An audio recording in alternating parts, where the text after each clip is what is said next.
ဟာခုနစာခွဲလည်းဖြစ်နေခုနစာခွဲလည်းကြားပါဗျာနော်ဘာဖြစ်လို့လဲဒါပေမဲ့တစားတော့လက်ကြီးသမားတွေအတွက်ကတော့နင်းနာတာပေါ့နော်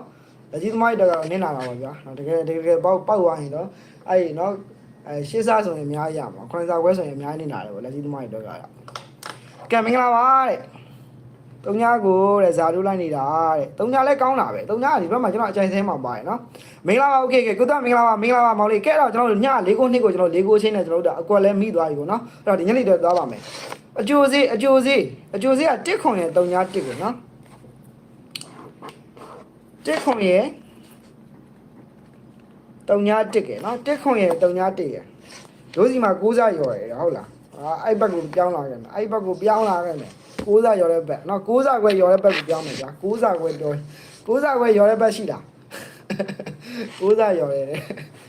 ဒါနေတော့ကဲမင်္ဂလာပါအဲ့တော့ကျွန်တော်တို့ဒါအကျိုးစင်းပါတော့ကျွန်တော်တစ်ခွန်ရဲ့တုံညာတစ်ကဲကျွန်တော် neck break ဆင်းသွားပြီတော့တုံညာ8တစ် break ဆင်းသွားပြီနော်တစ်ခွန်ရဲ့တုံညာတစ်ကဲဆိုတော့ကျွန်တော်8တစ် break neck break ဆင်းသွားပါပြီနော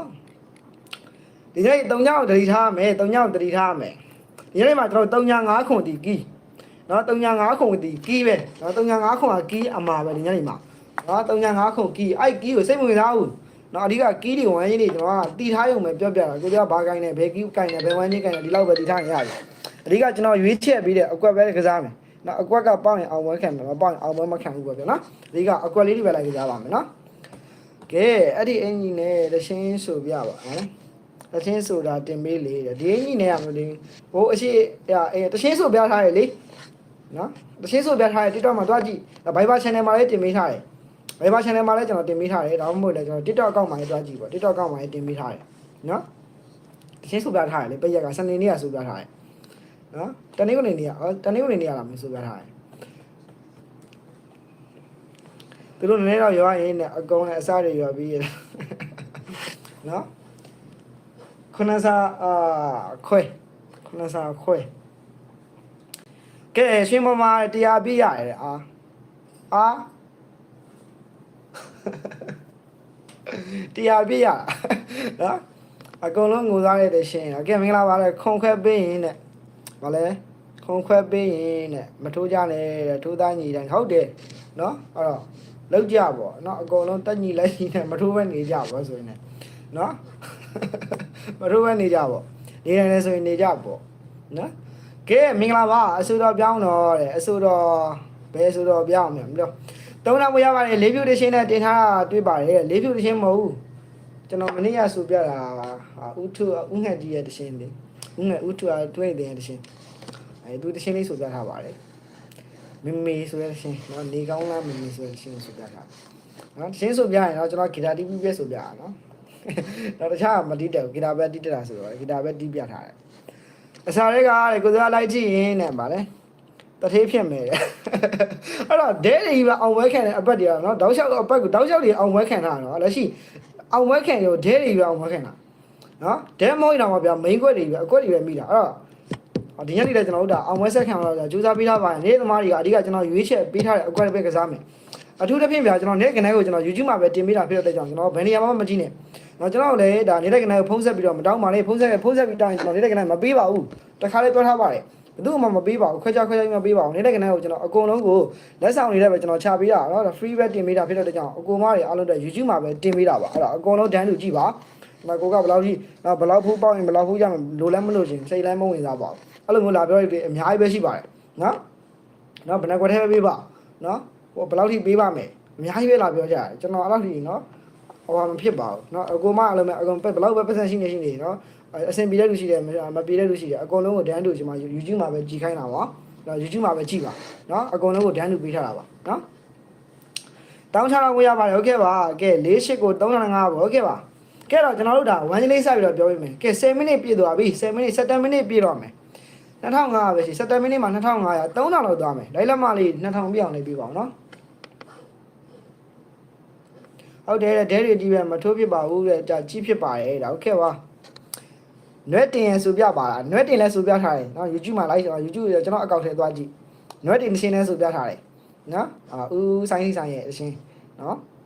်နွဲတင်ဆိုပြထားပါတယ်အဲ့တော့နော်သွားရှာကြည့်ပေါ့နော်ကျွန်တော်အကောင့်ထဲမှာ TikTok အကောင့်ထဲမှာ ကဲမင်္ဂလာပါညနေပါကောင်းလဲဒီညနေမှာ935ခုကီနော်305ခုကီအမှာပေါ့နော်305ခုကီကိုကျွန်တော်တို့ဒီအဓိကကျွန်တော်ရွေးချက်ပေးတဲ့အကွက်လေးတွေပဲလိုက်ရှာမယ်လိုက်စားမယ်အဲ့အကျိုးစင်းမှာကျွန်တော်81ခွန်ရဲ့301ရဲ့ဆင်းထားမှာအဲ့1ခွန်ကိုကျွန်တော်တို့ဒီညနေမှာလွှတ်လို့မရဘူးနော်ပြန်ပြီးတော့ကစားမယ်ဒီ1ခွန်ဆိုတဲ့အကွက်ဒီညနေမှာကျွန်တော်ပြန်လဲထည့်ပေးထားပါတယ်အဲ့1ခွန်ကိုပြန်ထည့်ပေးထားရနော်အခုပြောမဲ့ထဲမှာ1ခွန်ပါပါတယ်အဲ့အကျိုးစင်းမှာထွက်ထားဒါပေမဲ့1ခွန်ကိုပြန်ထည့်ထိုးတဲ့ထဲမှာပါပါတယ်နော်အကောင့်နံပါတ်လေးပြောပါ TikTok အကောင့် TikTok အကောင့်မှာကိုသူရဆိုပြီးတော့ရှာလိုက်လေနော်ကျွန်တော်အင်ကြီးအပြာရောင်ပုံလေးနဲ့တင်ထားတယ်ကိုသူရပဲအင်္ဂလိပ်လိုရှာပါ KO ကိုအခုဒီမှာဒီ YouTube channel မှာနာမည် 2D မထည့်နဲ့ 2D မဟောမလို့နော်TikTok မှာဒီတိုင်းလေးပဲကိုသူရဆိုပြီးတော့ဖွင့်ထားတယ်နော်သိရမလားကိုသူရနော်အင်္ဂလိပ်လိုရက်ရှာလိုက်နော်ကျွန်တော် follower အဲ့ဟို6400လောက်6500လောက်ရှိတယ်နော်အဲ့အကောင့်တစ်ခုပဲသုံးတယ်နော် TikTok မှာဘာကနေမှတင်တာမဟုတ်ဘူးကျွန်တော် TikTok ဆော့တာနော်ဟိုအဲ့ TikTok မှာလေနော်ခဏလေးတောင်းကြ YouTube မှာကြည့်ကြပါနော် TikTok မှာမတောင်းနဲ့ TikTok မပေးဘူးဘယ်သူမှလည်းကျွန်တော်စာမပြန်ဘူး TikTok မှာနော်စာရီပို့တယ်အများကြီးပဲနော်ခဏလေးတောင်းကြတယ် TikTok မှာမပေးဘူးကျွန်တော် YouTube ပဲကျွန်တော် live လွှင့်ပြီးတော့ပေးတာနော်ထိုင်မှာ40တော့ဟုတ်ကဲ့ပါကျေးဇူးပါကဲ15မိနစ်ပြည့်ရင်ပြောမယ်နော်15မိနစ်ပြည့်ရင်ပြောလိုက်တော့မယ်နော်အေးပြက်တချင်းလေးဆိုထားတာရအောင်ဟုတ်ကဲ့ပါအေးပြက်လည်းဆိုပြထားတယ်နော်ဥမာရေးဆိုင်တချင်းပေါ့နော်ကျွန်တော်အသက်ရွယ်လဲဆိုတော့ဥရွယ်လေးဖြစ်ကုန်ပြီပေါ့ကဲဒါကိုသူတို့အမှန်လိုက်တာဟုတ်ကဲ့ပါကဲကိုသူကရေးပြောပါတော့15မိနစ်ပဲရှိသေးတယ်ဘီက3လောက်ပြည့်အောင်စောင့်နေတယ်နော်15မိနစ်တော့မပြည့်သေးဘူးပြောတာ15မိနစ်ပြည့်ရင်ပြောပေးမယ်15မိနစ်ပြည့်ရင်ပြောပေးမယ်နော်အခုလောလောဆယ်15မိနစ်အတော်အတွင်းမှာဘီက3လောက်မြန်မြန်လေးဝင်လာမယ်နော်လက်မလေး2000ပြည့်အောင်နှိပ်ပါနော်15မိနစ်ပြည့်ရင်ပြောပေးမယ်15မိနစ်ပြည့်ရင်ပြောပေးမယ်နော်လက်ရှိကျွန်တော်တို့ဒါ12မိနစ်ကျော်သွားပြီ12မိနစ်ကျော်သွားပြီ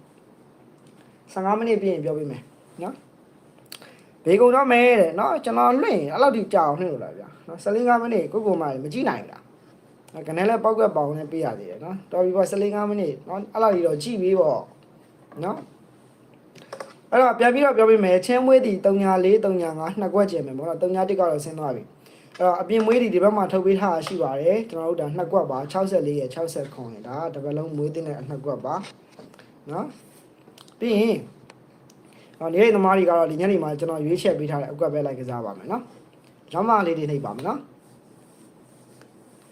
ညနေစော်မယ်တဲ့။ Okay ညနေစော်မယ်ကျွန်တော်လွှင့်2နာရီထိုးလွှင့်နေပြီးအကျိုးစေးထွက်ပြီးမှလွှင့်တခါကြီးက2နာရီခွဲလောက်မှလွှင့်တာ။ကျွန်တော်ပုံမှန်တိုင်းဆို2နာရီလောက်ကတော့ကျင်းသေးတယ်ဗျာ။2နာရီကိုသွားအချိန်ကတော့